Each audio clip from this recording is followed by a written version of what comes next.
Title of this lecture is Free Your Mind. It's about consciousness raising and women's liberation.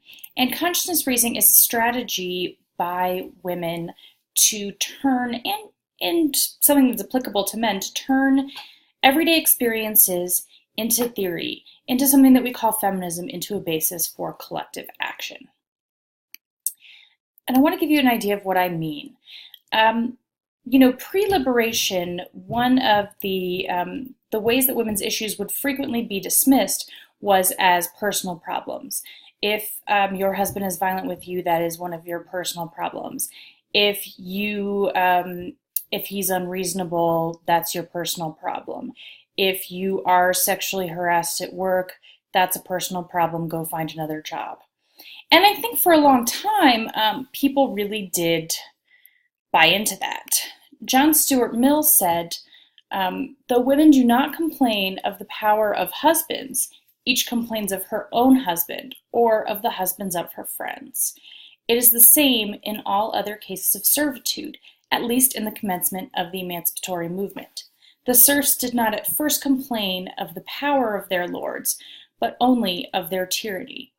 So you begin by recognizing only the ways in which your individual oppressor is wronging you before you're able to look collectively at issues of power, right? So the problem is not necessarily one of individual husbands, it is one of the power of husbands over wives and the structure. And the Red Stockings Collective in the early 1970s put it this way. They said the personal is political.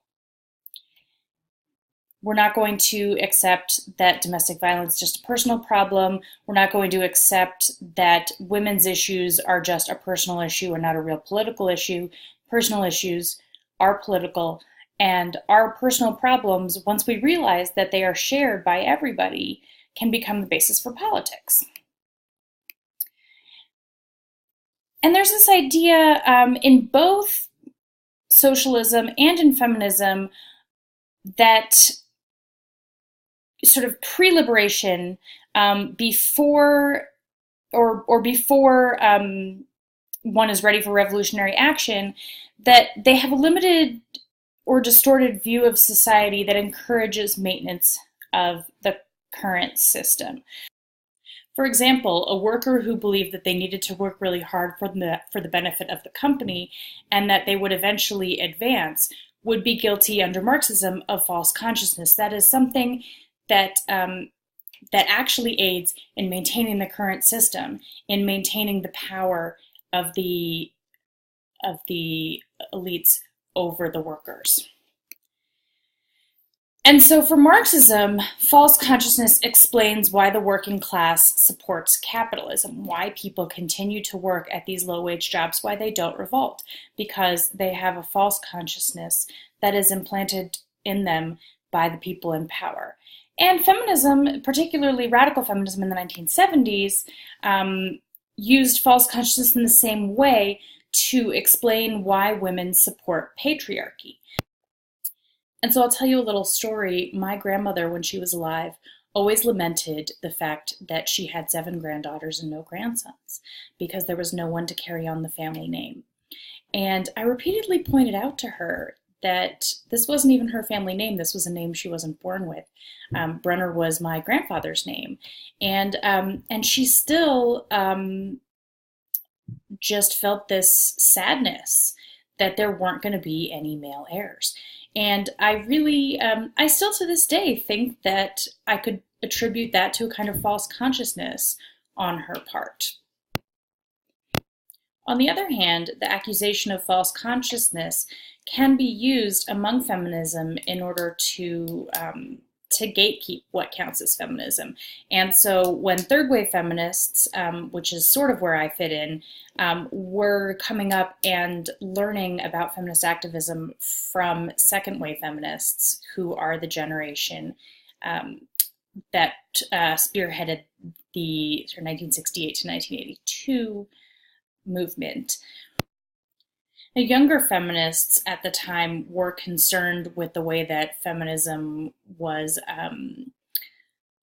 in its insistence on destroying rape culture, also not allowing women any legitimate sexuality. And that was something that we wanted to change. And when we suggested that we were going to find empowered ways to express sexuality, we were accused of false consciousness.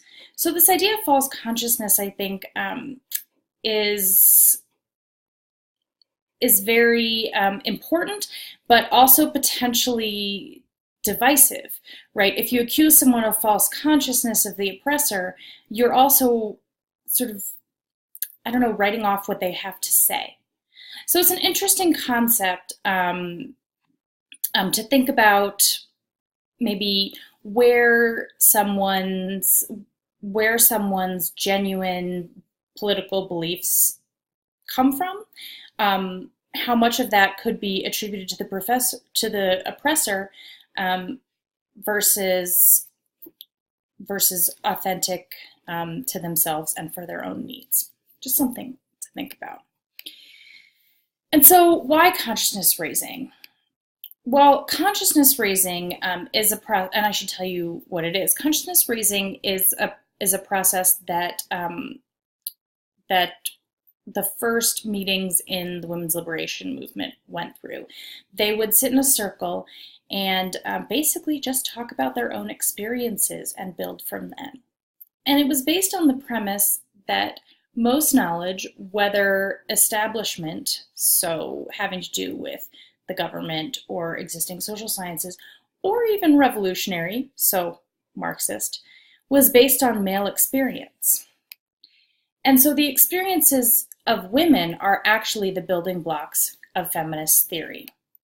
And they believed that once women overcome the false consciousness created by patriarchy, will they be able to find liberation. I think we've discussed a little bit what the problems with that are. It's also always difficult to know what a true consciousness would be, what you would really think if you weren't oppressed. We don't have access to that knowledge. But what we can do is start with a prompt or question and that asks us to think about the material conditions of our lives and then move on from there to build theory. So I'm going to ask you all in the discussion boards to think about either your current household or the household you grew up in as an economic unit. What was the distribution of household labor? Who did which jobs? For example, who took care of the children and the elderly? Who handled the money?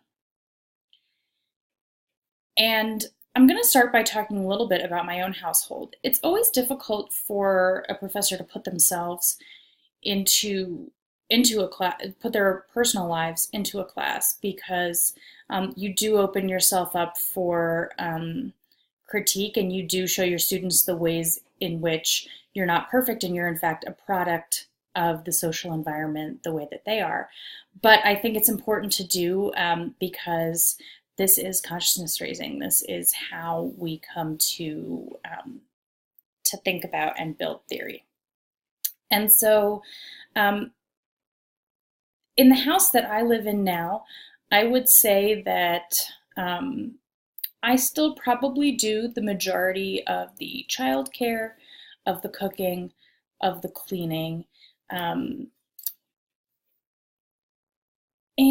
I guess just the day-to-day administrative. Interestingly, I think we do share equally in who handles the money.